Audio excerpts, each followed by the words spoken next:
સુરત પોલીસનું નશા મુક્ત અભિયાન હવે વેગ પકડી રહ્યું છે અને રોજબરોજ નશાના સોદાગરો અને એમાં સંડોવાયેલ ગંદા તળાવની માછલીઓ પકડાઈ રહી છે। ત્યારે હાલ સુરતની સલાબતપુરા પોલીસે નશામુક્ત સુરત અભિયાન અંતર્ગત શરૂ કરેલી ઝુંબેશમાં એમડી ડ્રગ્સ અને નશાયુક્ત બોતલ સાથે 2 શખ્સોને ઝડપી પાડ્યા હતા। સુરત પોલીસ કમિશનર અનુપસિંહ ગેહલોત દ્વારા no drugs in Surat city અભિયાનને સફળ બનાવવાના હેતુથી સેક્ટર 1 નાંગ joint police commissioner Wabang Zamir, નાયબ પોલીસ કમિશનર ભગીરથ ગઢવી અને સી ડિવિઝન મદદનીશ પોલીસ કમિશનર ચિરાગ પટેલે માદક અને કેફી દ્રવ્યોની હેરાફેરી તથા વેચાણ કરનારા ઇસમોને પકડી પાડવા તમામ પોલીસને સૂચના આપી હતી। ઉચ્ચ પોલીસ અધિકારીઓની સૂચના પગલે સલાબતપુરા પોલીસ સ્ટેશનના પીઆઈ બીઆર રબારી તથા સેકન્ડ પીઆઈ શીતલ શાહના નેતૃત્વ હેઠળ સર્વેલન્સ સ્ટાફના સાઈ વિવિધ ત્રિપાઠી તેમજ પોલીસ સ્ટાફે હ્યુમન સોર્સિસના આધારે આવા કેસો શોધી કાઢવા માટે વર્કઆઉટમાં હતા।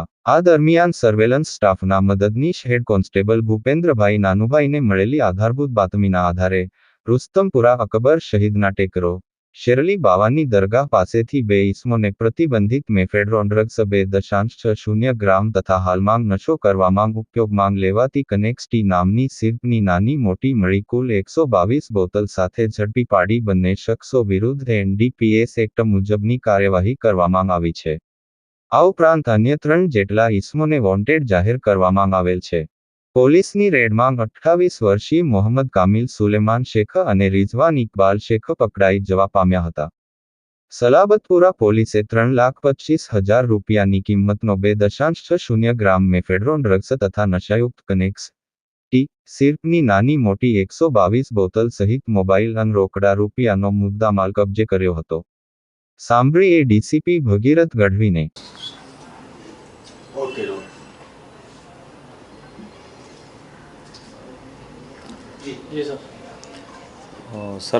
સલાબતપુરા પોલીસને ઇન્ફોર્મેશન મળી હતી કે સલાબતપુરા પોલીસ સ્ટેશન વિસ્તારમાં અકબર સઈદના ટેકરા પાસે 2 વ્યક્તિઓ એ મોહમ્મદ કામિલ સુલેમાન શેખ અને રિઝવાન ઇકબાલ શેખ આ બંને લોકો મેફેડ્રોન ડ્રગ્સ આનું વેચાણ કરી રહ્યા છે।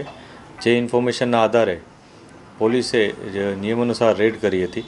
આ રેડ દરમિયાન પોલીસને ત્યાંથી 2.6 ગ્રામ એમડી ડ્રગ્સ મળી આવ્યું હતું।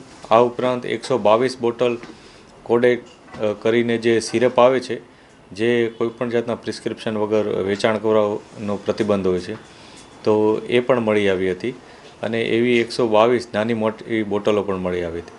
ટોટલ મુદ્દામાલ જેમાં અંગ ઝડતીના 3,400 રૂપિયા મોબાઈલ વગેરે મળી કુલ 49,600 રૂપિયાનો મુદ્દામાલ પોલીસે રિકવર કર્યો છે। જેમાં એમડી ડ્રગ્સ પણ આવી જાય છે અને આ જે સિરપ છે એ પણ આવી જાય છે।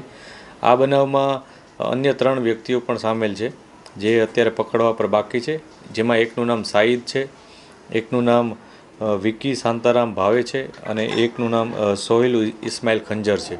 આ 3 વ્યક્તિઓ પોલીસની હવે પકડવામાં બાકી છે જેના ઉપર પોલીસ કાર્યવાહી કરી રહેલ છે।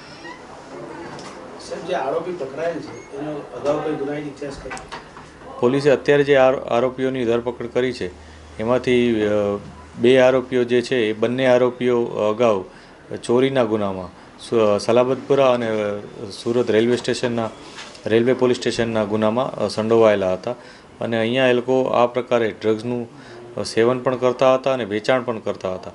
આ પ્રકારની ઇન્ફોર્મેશન પોલીસને હતી જે આધારે પોલીસે રેડ કરી અને એના ઉપર કાયદેસરની કાર્યવાહી કરવામાં આવી છે। સર આ ડ્રગ્સ અને કોડેક્સ કોને આપવાના હતા એ લોકો અહીંયા જે લાવ્યા એ જથ્થો? અત્યારે જે ઇન્ફોર્મેશન છે પ્રાઇમરી જે પોલીસને મળી છે એ મુજબ જે ડ્રગ્સ હતું એ પોતે વેચાણ કરવા માટે રાખેલું હતું અને જે સિરપ હતી એ પણ અન્ય વ્યક્તિઓ કે જેઓ આ સિરપનો નશા તરીકે ઉપયોગ કરે છે તેઓને વેચાણ કરવા માટે તેઓએ એકસાથે જથ્થો મૂકી રાખેલો હતો।